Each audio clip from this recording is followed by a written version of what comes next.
Now, having worked as the SEO manager and heading up the SEO for quite a few companies in my past, I've always had to do an SEO audit of the website in question.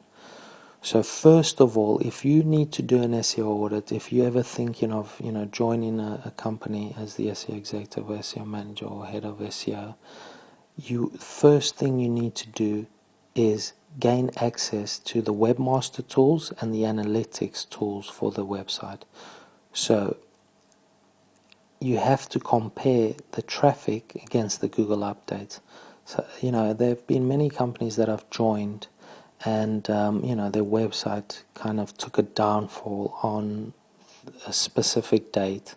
Then when comparing that date with Google Penguin update or Google Panda update, there's been a correlation there. So their traffic did hit a bump on the day Penguin was released. So you should always compare traffic of the website with the Google updates to see if they've been hit or not.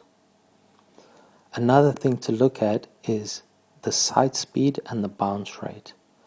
So is their site too slow? If it is, something needs to change. Or is the bounce rate too high? Are there too many pages that people are just leaving straight away without even clicking on another page of the website? Those are two areas you also need to look at when doing an audit. Another factor you need to do is run the website through a technical SEO audit. So you need to see all the pages that have duplicate content, that have empty titles, that are broken, that the URLs are not well optimized. So they have numbers in the URLs and the question marks, and then they're not SEO friendly. Pages that don't have an H1, or that don't have image names or image alt tags. These are all things that you need to report back in an audit.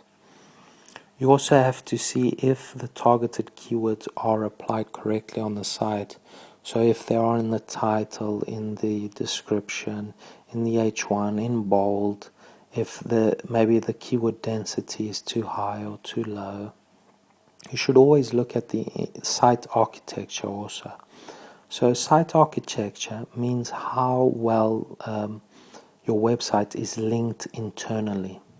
I always say it should be an upside down funnel. So your home page should link to only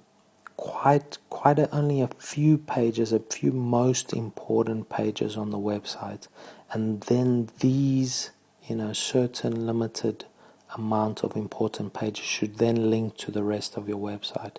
So it should be like an upside down funnel. You don't want to link to every single page you have from the home page. The home page should link to the most important pages on your website, and then those should kind of disperse more. Compare the amount of backlinks and the authority against competitors. So again, when doing an audit, it's also always good to kind of give them a background picture of what their competitors are doing and what they are doing. Also have a look at their link velocity. So you can do this with Ahrefs. So maybe they've built too many links in the past few months, and now they're suffering with their SEO. And maybe they have built links that are not relevant to their website. This is something you should always report back on. Again, like we did in the proposal, compare the social media signals that they currently have with their competitors. Also, another thing to look at is the anchor text again. So they should have very natural anchor text, and it shouldn't be manipulated at all.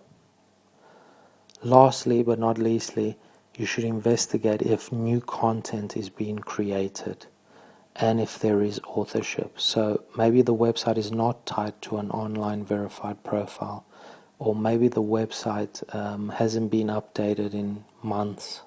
This is something that you always need to report back into an audit.